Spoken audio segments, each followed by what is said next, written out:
안녕하세요. 다시 찾아와 주신 여러분을 환영합니다. 이재명 대통령 지지율이 아직 50% 안팎으로 유지되고 있고 국민들 사이에서는 일은 잘한다는 평가가 줄을 잇고 있는 이 시점에 코어 지지층 안 챙기면 너는 죽는다. 같은 말이 어떻게 진보 진영 내부에서 나올 수가 있습니까? 이상하지 않으십니까?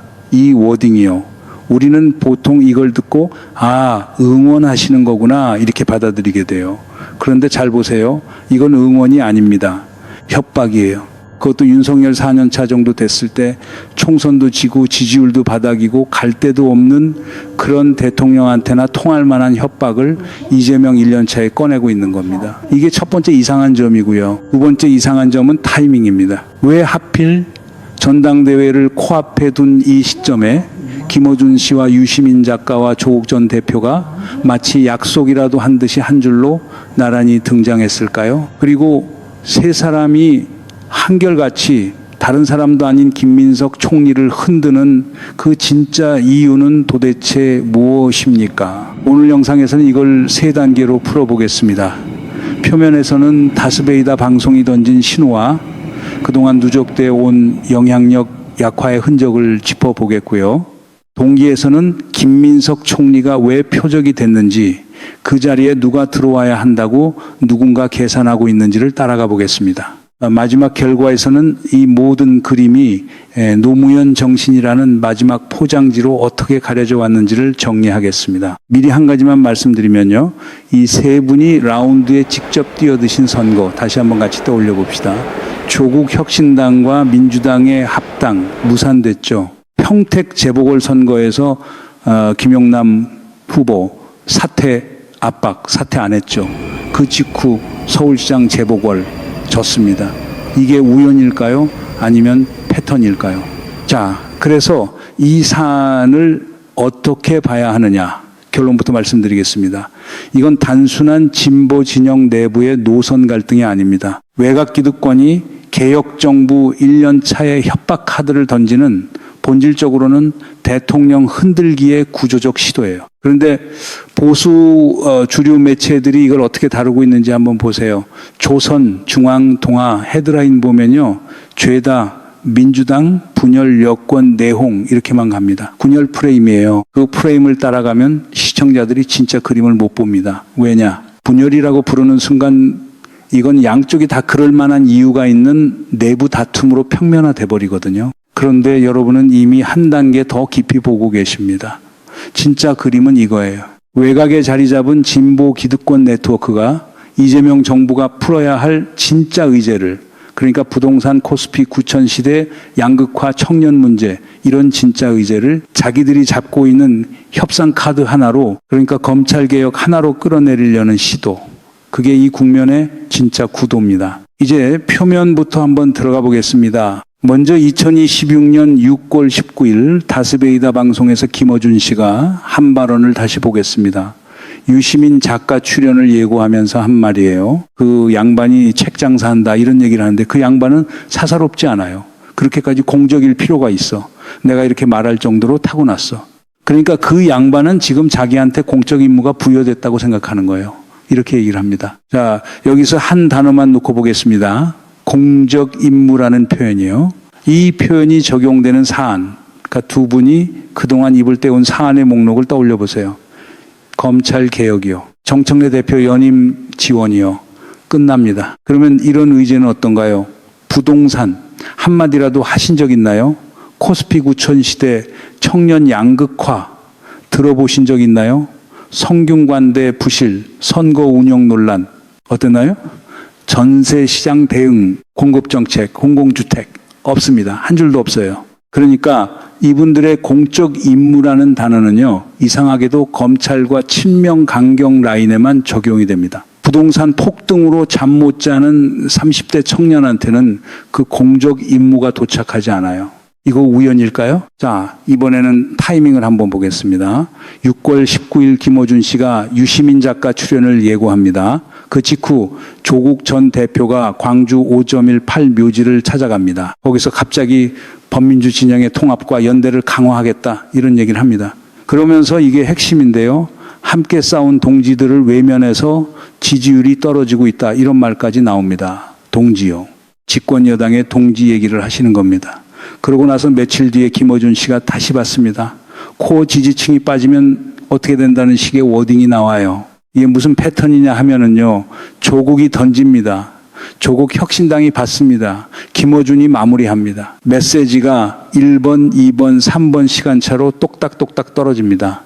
이게 정말로 우연한 동시 발언일까요?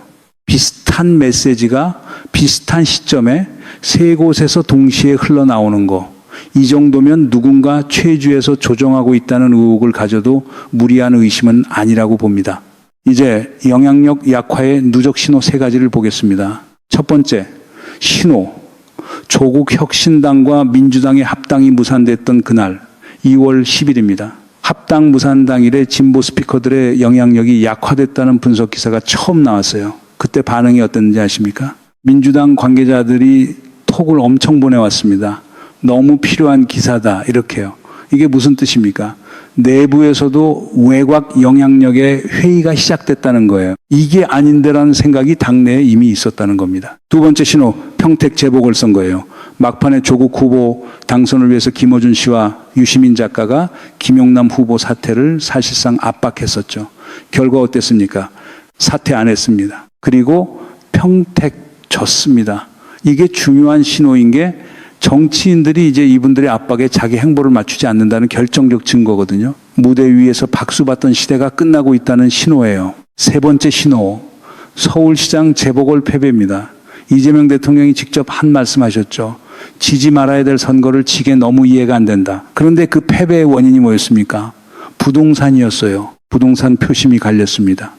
자, 그러면 이 시점에 외곽에서 어떤 메시지가 나와야 정상이었을까요? 부동산이요. 그런데 한마디도 안 나왔습니다. 코스피 9천이 어떤 양극화를 만들고 있는지, 청년한테 작아 보이고 어떤 의미인지 어떤 분석도 없습니다. 대신 검찰개혁이요. 이걸 어떻게 정리해야 하느냐. 김어준 씨 비호감도가 79%라는 여론조사 결과가 있죠. 호감도는 19%이고요. 그러니까 19%의 코어 지지층 정치를 81%에 해당하는 나머지 국민들에게 강요하는 구도가 지금 만들어지고 있는 겁니다. 의원들이 출연줄 서고 가서 절하고 노래까지 부르던 시절은요, 작년이 마지막이었습니다. 여기까지 보시면 이렇게 정리하기 쉽습니다. 아, 그냥 옛날 영향력 회복하려는 거구나.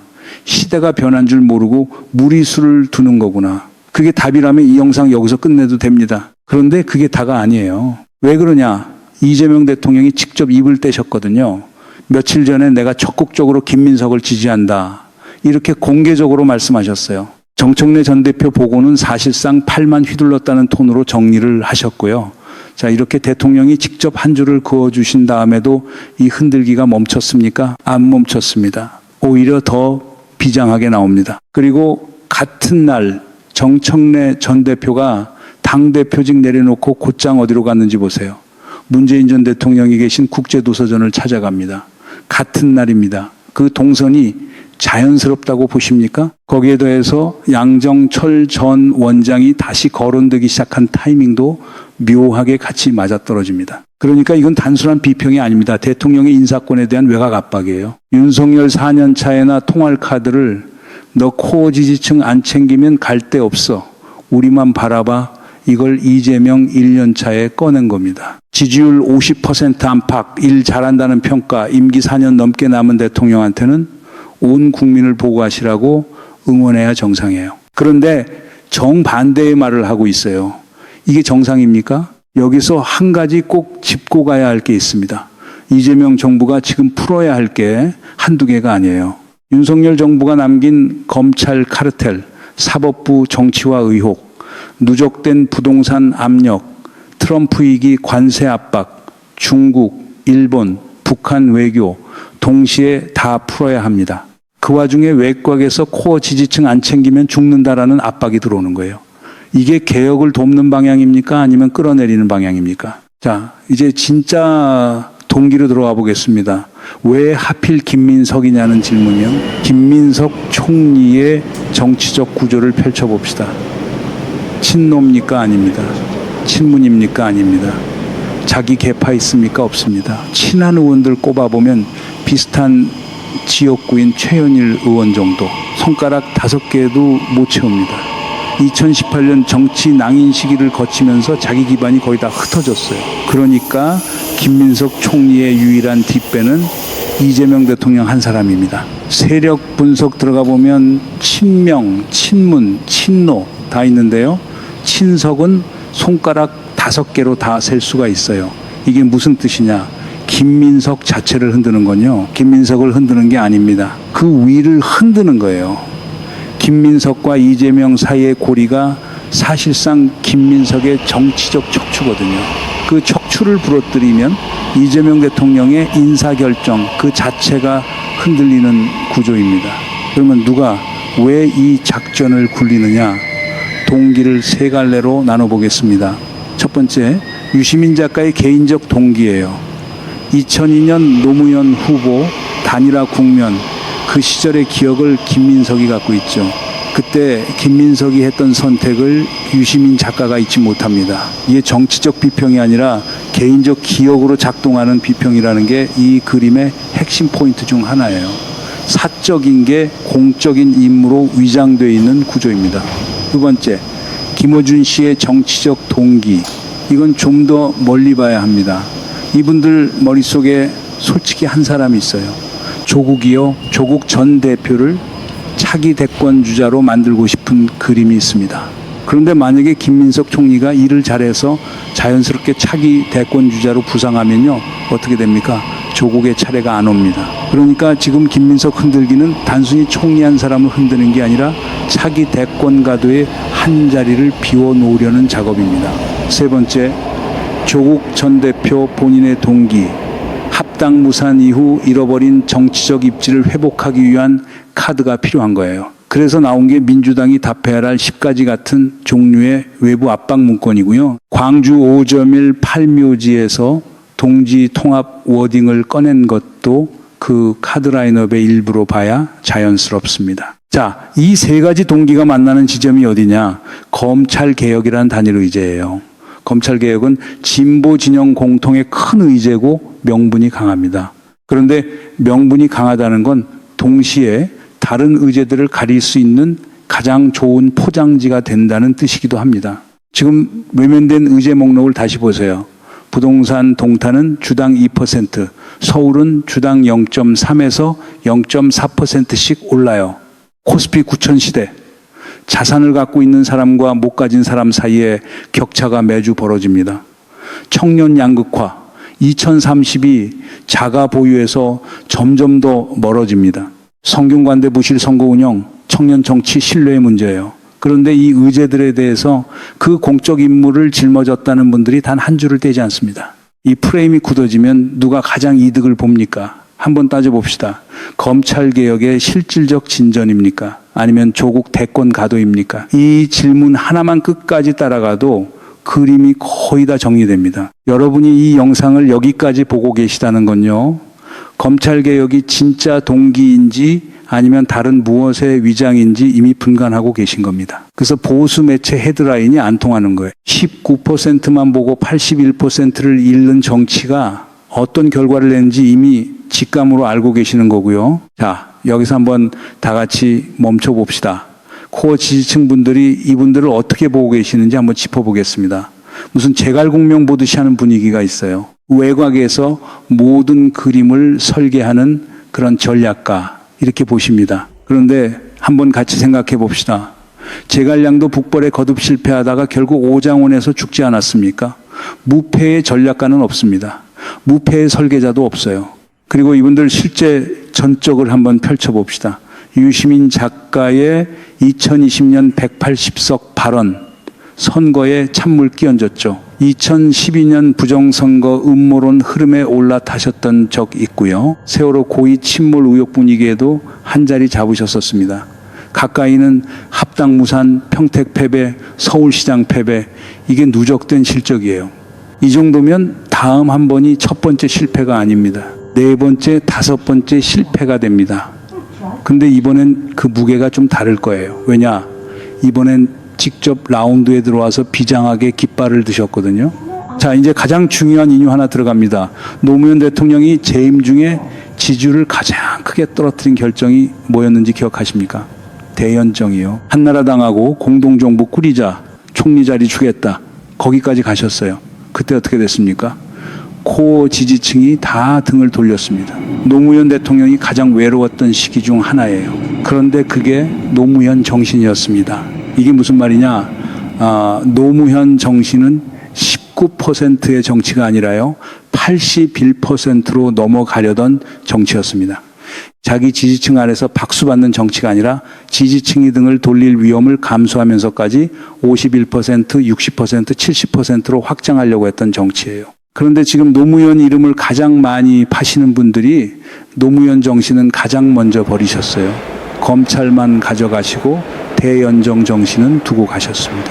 노무현 대통령의 가장 외로웠던 결정은 가장 먼저 잘려나갔어요. 이재명 대통령이 지금 어떤 모두 전환을 하고 계신지 보세요. 얼마 전까지 코스피 9천 시대에 자랑하셨던 톤에서 지금은 그 혜택을 못 받는 사람들이 있다는 점을 강조하시는 톤으로 바뀌고 있습니다. 19%에서 81%로 시선을 옮기시는 거예요. 그런데 외곽에서 들어오는 압박은 정확히 그 반대 방향이에요. 19% 안에 갇히시라. 코드가 정반대로 가고 있는 겁니다. 자, 이제 진짜 시급한 의제로 가봅시다. 부동산이에요. 지금 화성시 동탄 같은 경우 한 주에 2%씩 가격이 올라갑니다. 서울 같은 경우는 한 주에 0.3에서 0.4%씩 올라요. 이게 어느 정도의 위기냐 하면요. 문재인 정부 시절에 한 주에 0.2에서 0.3% 올랐을 때 그때 정부가 어떻게 했었는지 기억하십니까? 주 단위로 부동산 대책을 발표했습니다. 그 정도로 비상이었어요. 지금은 그때보다 더 심각한 숫자가 나오고 있어요. 그러면 어떻게 해야 하느냐? 정부가 거의 매일 나와서 매일 브리핑에도 모자란 그 정도의 심각한 상황이라는 겁니다. 이걸 한 번 더 비유로 말씀드리면요. 코로나 시절에 일일 확진자 1,000명, 2,000명씩 나오던 그 위기 수준입니다. 매주 코로나 브리핑 받던 그 시기를 떠올려 보세요. 지금 부동산 데이터가 그 수준이에요. 그런데 매일 부동산 브리핑이 필요한 이 시점에 진보 외곽 인사들이 모여서 검찰개혁 이야기로 전당대회를 하시겠다. 와, 이게 진보의 시대적 책무라는 그 공적 임무입니까? 진심으로 묻고 싶습니다. 여기서 한 가지 더 짚고 가겠습니다. 2000년대 초반에 태어난 청년들, 그러니까 지금 20대 초중반 세대 시선으로 한번 내재적으로 들어가 봅시다. 유시민 작가가 말씀하시는 내재적 접근법을 우리도 한번 빌려 쓰겠습니다. 그들이 김민석 총리를 보면 어떻습니까? 18년 낭인 시절을 모릅니다. 그 흑역사를 모릅니다. 그들 보기에 김민석 총리는요, 어느 날 갑자기 이재명 정부 들어서 띡 하고 나타난 새로운 유능한 얼굴입니다. 일 잘하고 하버드 출신이고 영어도 유창하게 하시고요, 유능해 보입니다. 자, 그러면 이 새 얼굴을 외곽에서 자꾸 흔드는 모습이요, 이 1030세대 눈에 어떻게 비치겠습니까? 왜 저 사람을 저렇게 흔들지? 이 의문만 남습니다. 답이 없어요. 왜냐? 그들 머릿속에는 18년 낭인 시절도, 2002년 단일화 국면도, 친문 계열의 정통성 논쟁도 없거든요. 다 안 보입니다. 그래서 외곽 압박이 지금 가장 손해보는 자리가 어디냐면 2030 표심이에요. 이걸 그림으로 한번 정리해 볼까요? 정청래 전 대표는 아바타에 가깝다는 시각이 있고요. 조국 전 대표는 키우려는 차기 대권 주자 자리에 있고요. 김어준 씨와 유시민 작가는 외곽 설계자 포지션에 있는 듯한 그림이 일정 부분 그려집니다. 물론 이건 단정이 아니라 메시지의 시간차와 발화자 라인업을 종합해 보면 이런 구도가 자연스럽게 보인다는 정도의 의혹입니다. 그런데 한 가지만 비교해 봅시다. 이 강도로 김민석 총리를 다루시는 분들이요, 12.3 비상계엄 책임 규명에는 어떤 톤으로 임하셨는지 같이 비교해 보세요. 같은 사람들 맞나 싶을 정도로 온도가 다릅니다. 그 온도 차이가 이 국면 전체를 가장 정직하게 설명해 주는 데이터예요. 자, 처음 질문으로 돌아가 봅시다. 왜 이재명 대통령 지지율 50% 시점에 코어 지지층 안 챙기면 죽는다 같은 말이 진보 진영에서 나오는가? 이제는 답할 수 있어요. 그건 응원이 아니라 외곽 기득권이 마지막 영향력을 보존하려는 협박입니다. 영향력의 황혼기에 들어선 분들이 마지막 카드를 던지신 거예요. 2002년을 한번 떠올려 봅시다. 그 해 여름 거리는 붉은 청년들의 함성으로 가득했죠. 그 해 겨울에는 노란 스카프와 돼지 저금통과 노무현이라는 이름이 있었습니다. 그게 어떤 에너지였습니까? 확장의 에너지였어요. 51%, 60%, 70%로 넘어가려던 그런 에너지요. 그리고 2026년이에요. 24년이 지났습니다. 공교롭게도 다시 월드컵이에요. 그런데 분위기가 완전히 바뀌었습니다. 그때 그 열정을 주도하셨던 분들 중 일부가 지금은 기득권이 되셨어요. 문조 털리 같은 멸칭이 유행하고 그 반대편에서는 한강 새똥 같은 멸칭이 만들어집니다. 멸칭의 정치예요. 19%만 보면서 81%에게 적대하는 좁아진 정치입니다. 대통령은요, 모두의 대통령입니다. 자기들의 대통령이 아닙니다. 코어 지지층 안에만 머무르는 대통령은 우리가 이미 본 적이 있어요. 윤석열이요. 너 갈 데 없어. 너 우리만 바라봐. 그 코어 안에 갇혀있던 대통령.